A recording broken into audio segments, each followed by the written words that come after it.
तो hello guys, कैसे हो आप सब लोग। तो मेरा नाम है Sameer Meena. Welcome to my YouTube channel. तो मैं एक और नई वीडियो लेके आ चुका हूँ। आपका स्वागत है मेरे यूट्यूब चैनल पे। तो वीडियो स्टार्ट करते हैं, ज़्यादा लॉन्ग नहीं करेंगे वीडियो को। तो आज हम टॉपिक लेके आए हैं महाराणा प्रताप के बारे में। तो कौन थे महाराणा प्रताप। तो महाराणा प्रताप के बारे में जानने से पहले लाइक और सब्सक्राइब कर देना प्लीज़। तो महाराणा प्रताप का जन्म होता है 1540 में 9 मई को राजस्थान के कुंभलगढ़ में। उनके माता का नाम था जयवंता, पिताजी का नाम था उदय सिंह, महाराणा उदय सिंह। उनको अस्त्र शास्त्र का ज्ञान दिया था जयमल ने, जो सेनापति थे उदय सिंह के। इन्होंने भी बहुत साथ दिया था इनका। तो वे- वीडियो में से एक और बार बोलूँगा, लाइक सब्सक्राइब कर लेना भाई, मेहनत लगती है इतनी वीडियो बनाने में, तो प्लीज़। हाँ, तो स्टार्ट करते हैं। तो बचपन में वह बहुत चंचल तेज दिमाग के थे। वो बहुत मस्ती करते थे अपने माँ के साथ और कुछ और दासियों के साथ, इनके साथ। उन्हें और तेज़ दिमाग के थे, बहुत चालू थे वो।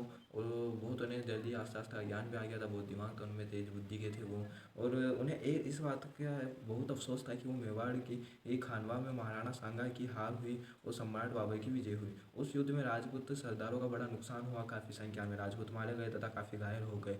वे अब लड़ने के काबिल नहीं रहे और नई पीढ़ी आने में अभी बहुत समय था, इसके लिए वो इंतजार करने में जुड़े हुए थे युद्ध के लिए। इस बीच में अकबर ने दिमाग लगा गया और बहुत फ़ायदा उठाया। इसके बीच में 1568 में चित्तौड़ पर आक्रमण कर दिया। उस समय महाराणा उदय सिंह ये सभी समानता ये तय किया कि राजा परिवार के सब लोग अधिकांश सेनाएं बल और संपत्ति लेकर उदयपुर चले जाएंगे तथा सैनिकों को एक टुकड़ी जयमाल फतेह जिम्मेदार में किले की रक्षा के लिए रखी जाए। प्रताप वे उस समय चित्तौड़ में रहकर अकबर से मुकाबला करने के लिए जिद्दपन नहीं सुन गई महाराणा की। उन्हें भी उदयपुर जाना पड़ा। सन 1559 में ही राजधानी चित्तौड़ से उदयपुर, सन 1568 में चित्तौड़ के किले पर में युद्ध हुआ, जो कि बहुत भयंकर था। मेवाड़ की सैनिका ने अपनी जान की आहुति देकर युद्ध लड़ा, अकबर के चक्के उड़ा दिए। 6 महीने तक युद्ध चला। अंत में जयमल और फतेह अपने सभी सैनिकों के साथ अंतिम दम लड़ते हुए मेरे गए थे। किले में उपलब्ध सैनिकों ने जोहर कर लिया। ये चित्तौड़ को किले का अंतिम जोहर था। जोहर मतलब कि यानी जो पहले के राजा महाराजा थे ना, तो जब वो हार जाते थे, जब वहाँ की रानियाँ थी, तो वो उनकी दासियाँ बन जाती थी। इसके लिए वो पहले ही जोहर कर देती थी, मर जाती थी। कहीं किसी ने जहर भी लिया तो कोई आग में घुस जाती थी, उसको जोहर बोलते थे। तो ये लास्ट जोहर था वहाँ का। उसके बाद कभी देखने को नहीं मिला जोहर। तो जब अकबर किले को पहुंचा तो उन्होंने कुछ भी नहीं मिला सिवाय राख, मुर्चिला, कोए, कुत्ते आदि, क्योंकि सोना चांदी तो लेके चले गए थे उदय सिंह।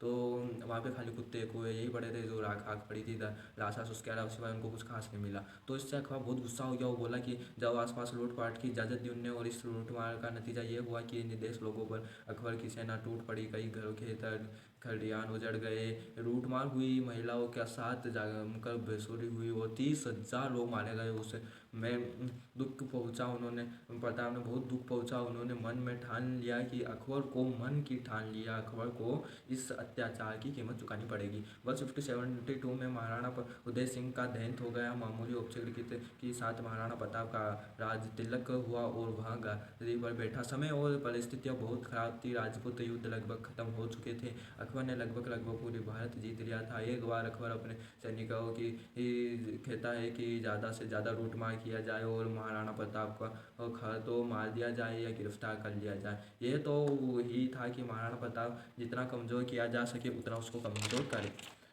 उन्होंने दिन गुजरते इस उन्हीं दिनों गुजरात से लौटते हुए सिवाय मानसिंह जयपुर, जो कि अकबर की सेना को महान सेनापति में से एक थे, बड़े पराक्रमी योद्धा थे। असल में अकबर ने आधा हिंदुस्तान मानसिंह की वजह से ही जीता था। उदयपुर आए, महाराणा प्रताप से मिलने की इच्छा व्यक्त की। महाराणा साहब से उनकी बैठक हुई। मानसिंह ने प्रस्ताव रखा कि अकबर से संधि की लीजिए और उन हिंदुस्तान का बादशाह मान लीजिए। उन्हें दरबार में चलिए और आराम की ज़िंदगी जी व्यक्त के लिए।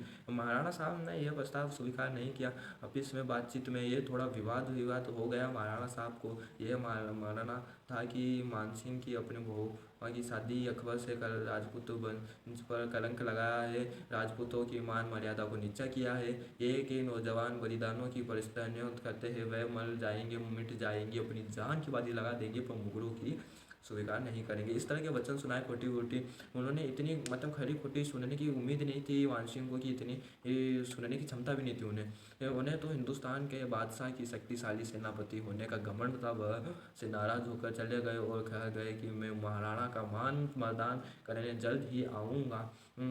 देखता हूँ कैसे होते हैं मेवाड़ के बहादुर, कैसे लड़ेंगे मुझसे और मेरी सेना से। उस पर महाराणा साहब ने कहा कि जब भी मेवाड़ में आओगे तो स्वागत करेंगे, आप हमारे भाई हैं, हम आपसे लड़ने नहीं चाहते हैं, पर यदि आखिर के दूध बनकर सेना लेकर आओगे तो हम आपका डट का मुकाबला करेंगे और आपको बताएंगे कि मेवाड़ की सेना कैसे दुश्मनों का काम करती है और कैसे उनके हेड करती है, कैसे उनका मान मर्यादा करती है। ये घटना जून 1573 में हुई थी।